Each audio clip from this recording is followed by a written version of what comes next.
آپ نے شاید وہ لطیفہ سنا ہے میرا، موبائل میں تو سنا ہی ہوگا کہ ایک شکاری کے جال میں کوا اور کبوتر دونوں پھنس گئے تھے، تو کوا بھی رو رہا تھا اور کبوتر بھی رو رہا تھا۔ تو کبوتر نے کوے سے کہا چپ، کاؤں کاؤں کاؤں کاؤں کر کے میرا دماغ خراب کر دیا۔ تو کوا بولا تو بھی تو گڈر گو کر کے میرا دماغ خراب کر رہا ہے۔ تو کبوتر بولا میں تو اس لیے رو رہا ہوں کیونکہ میں تو حلال ہوں، شکاری مجھے جال سے نکالے گا اور کاٹ کے کھا جائے گا، مجھے تو کٹنا ہی کٹنا، اس لیے رو رہا ہوں۔ تو کیوں رو رہا بے کوے؟ تو تو حرام ہے، تیرا کیا کرے گا؟ چال ڈالے گا کیا؟ تو 2-4 گھنٹے بعد شکاری آئے گا، ہے کوا پھنس گیا، تجھے نکالے گا اڑا دے گا، تیرا کیا کرے گا؟ تو تو حرام ہے، تو تو شکاری کے کسی کام کا نہیں ہے۔ کوا بولا میں تم سے زیادہ ٹینشن میں ہوں۔ کبوتر نے کہا کیوں؟ کہا یہ جال کسی جاہل کا نہیں ہے، مولوی کا جس میں ہم پھنسے ہوئے ہیں۔ کہا کیا؟ کبوتر نے کہا کیا؟ کہاں؟ تو کہا مولوی کا ہے تو کیا ہوا؟ کہا مجھے بھروسہ نہیں، پتہ نہیں کب حلال کا فتویٰ دے کے مجھے بھی کاٹ کے کھا جائے، اس مولوی کا کوئی بھروسہ نہیں ہے، اس لیے میں تم سے زیادہ پھنسا ہوا ہوں، تم سے زیادہ میرا ٹینشن ہے کہ مولوی کچھ نہ کچھ نکال لے گا اپنے لیے راستہ، اپنے لیے راستہ کچھ نہ کچھ نکال لے گا۔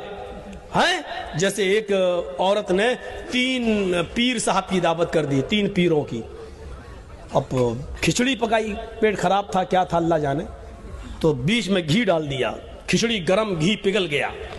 اب تینوں مولوی چاہنے لگے پیر یہ گھی میرے پاس آ جائے، وہ سوچتا میرے پاس آ جائے، تیسرا سوچتا میرے پاس چلا جائے۔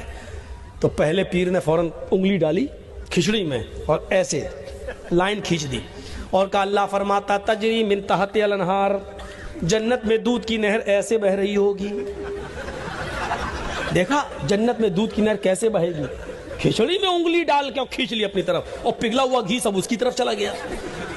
دوسرا کہتا نہیں نہیں نہیں، جنت میں ادھر تو شہد کی نہر بہ رہی ہوگی، دودھ کی نہر ادھر بہ رہی ہوگی۔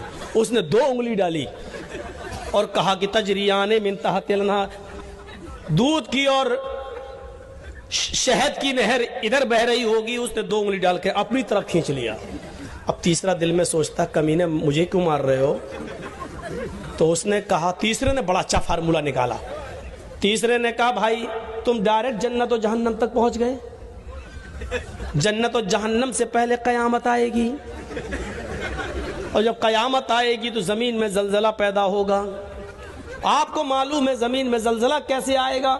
اس نے پوری پلیٹ اٹھائی اور کہا اذا زلزلت الارض زلزالہا، اس نے پوری پلیٹ اٹھا کے کیا کہا اذا زلزلت الارض زلزالہا، جب زمین پوری شدت کے ساتھ ایسے ایسے ایسے ایسے ہلائی جائے گی۔ گھی چاروں طرف پھیل گیا، کہنے لگا اب کھاؤ، اکیلے لے رہے تھے دودھ کی نہر اور شہد کی نہر، تو اپنے لیے راستہ نکال لیا جاتا ہے۔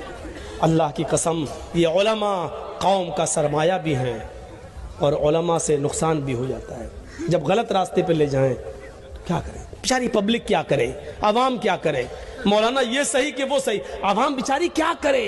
اس لیے علماء کی بہت ذمہ داری ہے کہ اپنی قوم کو صحیح راستے پہ لے جائے۔